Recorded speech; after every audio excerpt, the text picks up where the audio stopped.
Benvenuti sul canale. Nel video di oggi continueremo ad utilizzare la penna 3D. Nel video precedente mi avete visto creare un piccolo cubo che io poi ho provato a trasformare in un dado. Come potete vedere non è perfetto. In questo video proverò a disegnare un cubo.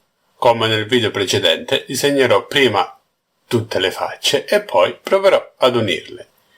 Questa versione l'ho provata a creare disegnando direttamente sul cubo, però come potete vedere non è lineare.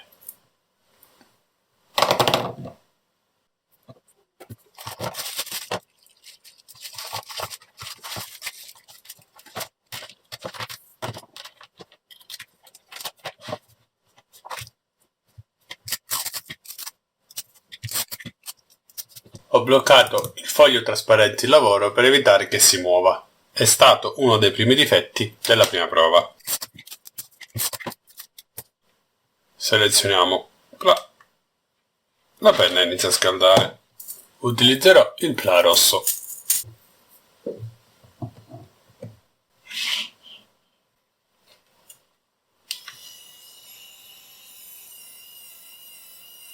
A differenza della volta precedente andrò a selezionare una velocità di estrusione molto bassa.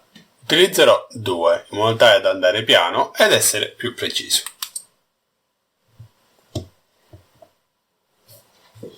Questa penna è un modello a rilascio continuo, infatti io appena premo il tasto inizia ad erogare.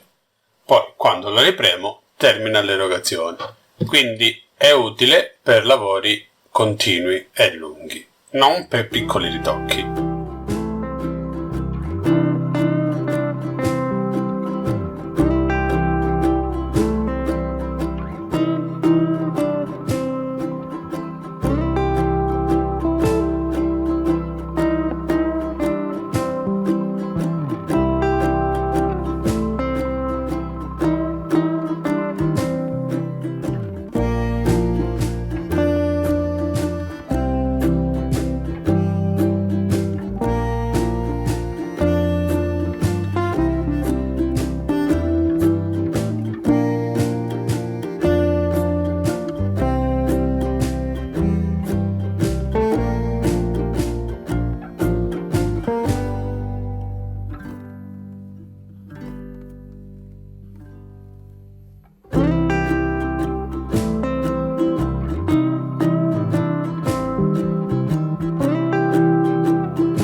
Finite le 6 facce, non resta che pulire gli eventuali sbavi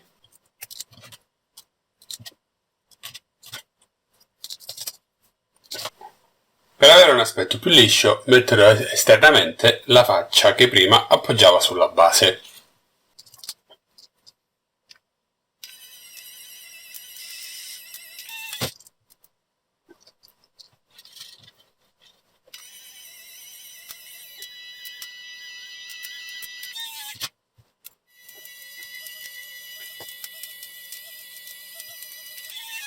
Come potete vedere, questo è il risultato finale. Ho terminato il cubo. Devo dire che rispetto al primo è venuto molto meglio. In che senso è venuto meglio? Le facce sono tutte più definite e resistenti rispetto a questa versione dove non sono neanche riuscito a fare delle linee continue.